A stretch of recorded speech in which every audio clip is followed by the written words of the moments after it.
And I've seen the footage of it, and there's this point where I can see on my face, it's like, oh my God, this is... Jimmy Page is a living legend. The Led Zeppelin guitarist shaped rock music like few others ever could.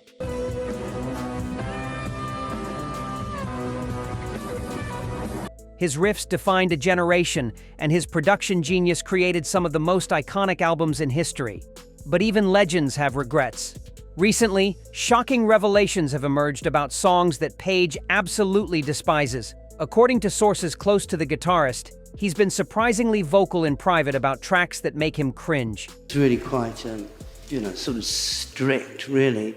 And if you messed up, you wouldn't be seen again. So some of these songs are massive hits that fans worship to this day. What makes this list so controversial is that Page isn't just criticizing other artists. Some of these songs are his own creations. Industry insiders claim he's mentioned these tracks with genuine disgust during studio sessions and private conversations. The choices will surprise you. One song is considered a masterpiece by millions of fans. Another was a chart-topping success that Page allegedly called a mistake I can never take back. I actually had the idea for Stairway. That wasn't necessary. I wasn't thinking recorders. I was thinking more the texture. His reasons range from technical disasters to creative compromises he was forced to make. We've gathered alleged quotes, behind-the-scenes stories, and insider information to bring you the 6 songs Jimmy Page hates most. Number 1 will absolutely shock you. Let's dive into this controversial countdown and discover what the guitar god really thinks about these infamous tracks. 6. Hot's On for Nowhere, coming in at number 6, is a deep cut that Page has allegedly called a half-baked idea that should have stayed in rehearsal.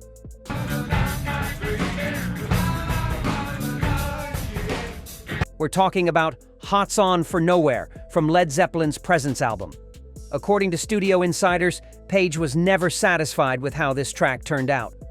Because at the time there weren't any lyrics, and this was the backbone of what the song was intended. The song was recorded during an incredibly difficult period. Robert Plant was recovering from a serious car accident, and the band was under massive pressure to deliver an album.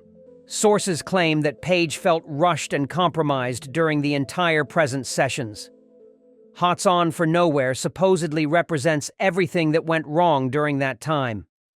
A former studio engineer allegedly revealed that Page listened to the final mix and said it sounded messy and unfocused. The guitar tone wasn't what he wanted, and the song's structure felt incomplete to him. He reportedly believed the track needed at least 2 more weeks of work, but the record label was pushing for a quick release. Fans have mixed feelings about this song. Some consider it an underrated gem with a raw, aggressive energy. Others agree with Page's assessment, calling it one of Zeppelin's weaker moments. Music critics at the time barely mentioned it in their reviews, which allegedly frustrated Page even more. What bothers Page most, according to insiders, is that this song could have been great. He had a vision for something powerful and innovative, but circumstances forced him to settle for less. To this day, he allegedly refuses to discuss the Presence sessions in detail, and Hot's On for Nowhere remains a sore spot in his legendary catalog. 5. Candy Store Rock. At number 5, we have another track from the troubled Presence album.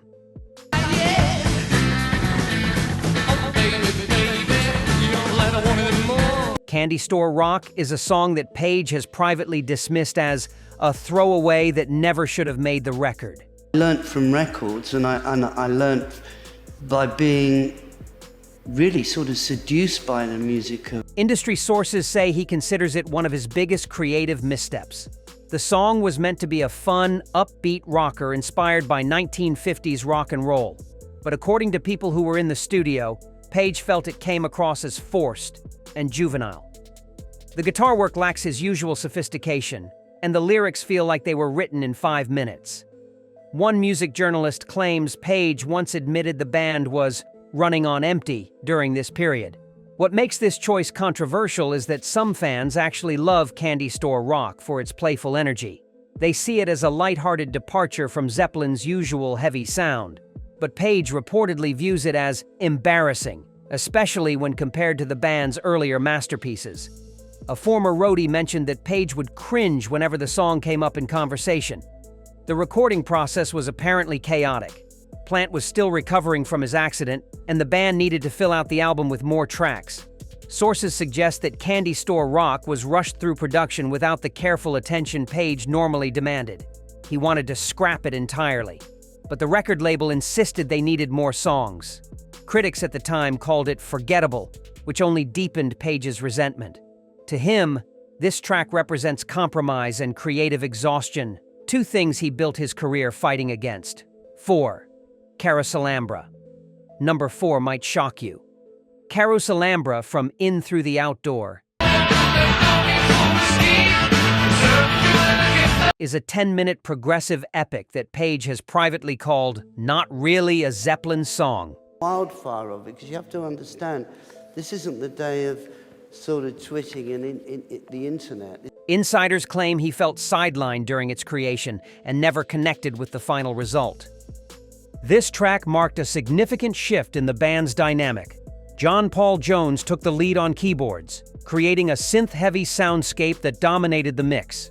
According to studio personnel, Page felt his guitar was buried beneath layers of electronic instrumentation. One producer mentioned that Page looked visibly uncomfortable during playback sessions. The real tension came from creative control. Plant and Jones were pushing for a new direction, embracing the keyboard-driven sound of the late 70s. But Page wanted to maintain Zeppelin's guitar-centric identity. Sources close to the band say there were heated discussions about the song's arrangement. Page reportedly wanted more prominent guitar sections, but he was outvoted. Fans remain divided on Carouselambra to this day. Some praise its ambitious scope and experimental nature. Others feel it sounds like a different band entirely. Music critics noted the shift away from Page's signature style, which apparently bothered him deeply. What frustrates Page most is the song's length. At over 10 minutes, it became one of Zeppelin's longest studio recordings, yet he feels his contribution was minimal. A journalist once asked about the track, and Page gave a dismissive answer, quickly changing the subject. Industry veterans say this song symbolizes the creative differences that would eventually contribute to the band's end. 3. All My Love. At number 3 sits one of Led Zeppelin's most beloved ballads, and this is where things get really controversial.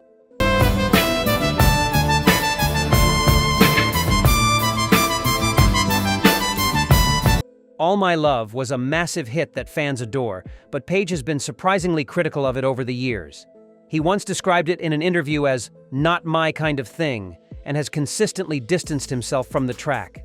Just the response and the wildfire of it, because you have to understand.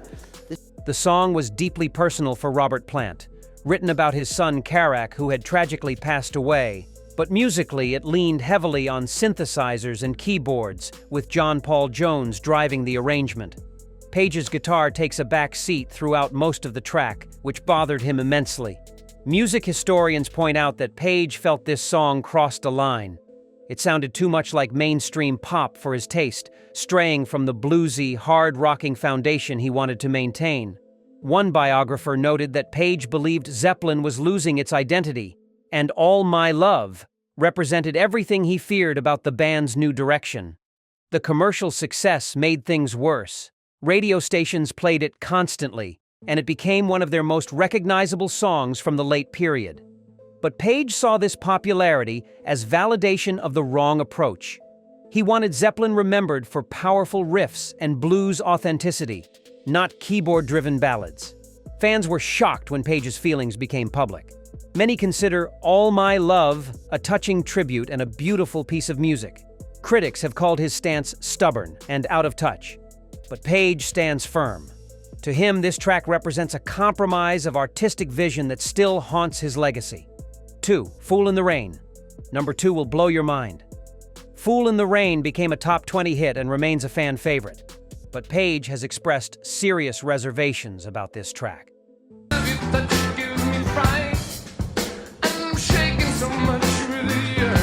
According to music industry veterans, he once called it too polished and safe for what Zeppelin should have been. The song featured a Latin-inspired rhythm and a whistled melody that made it radio-friendly and accessible. That's exactly what bothered Page. He built his reputation on raw power and innovative guitar work, not catchy pop hooks.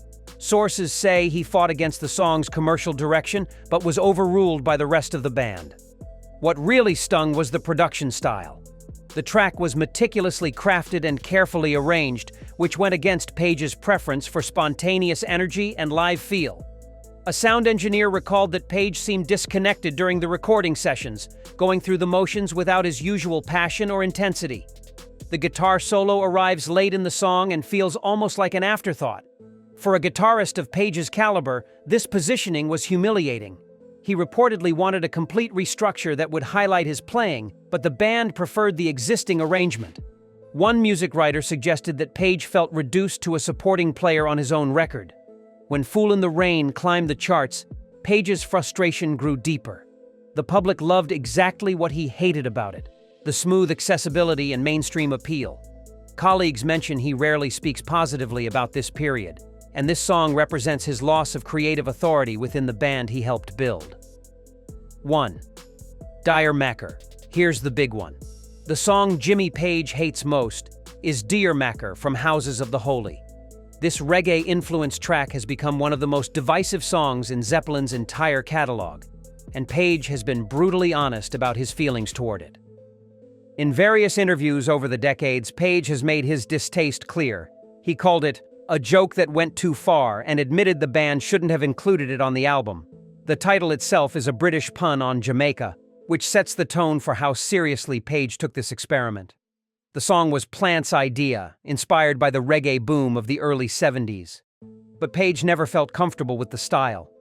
His guitar work sounds stiff and uncertain, lacking the confidence that defines his best performances.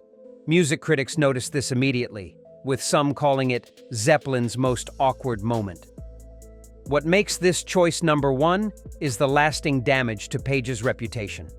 For years, music snobs have pointed to Dear Macker as proof that Zeppelin couldn't handle genres outside their comfort zone. This criticism cuts deep for someone who prided himself on versatility and innovation. Fans remain split down the middle. Some find it charming and fun, while others cringe at the awkward attempt at reggae. Page firmly sits in the latter camp. He's mentioned in conversations that if he could erase one song from Zeppelin's discography, this would be it without hesitation. The track represents artistic compromise, failed experimentation, and a permanent stain on an otherwise flawless legacy. So there you have it, the 6 songs that haunt Jimmy Page's legendary career. From failed experiments to creative battles, these tracks reveal the struggles behind the genius. Which choice shocked you most? Do you agree with Page's harsh judgments, or do you love these songs? Drop your thoughts in the comments below, smash that like button, and subscribe for more rock history revelations you won't believe.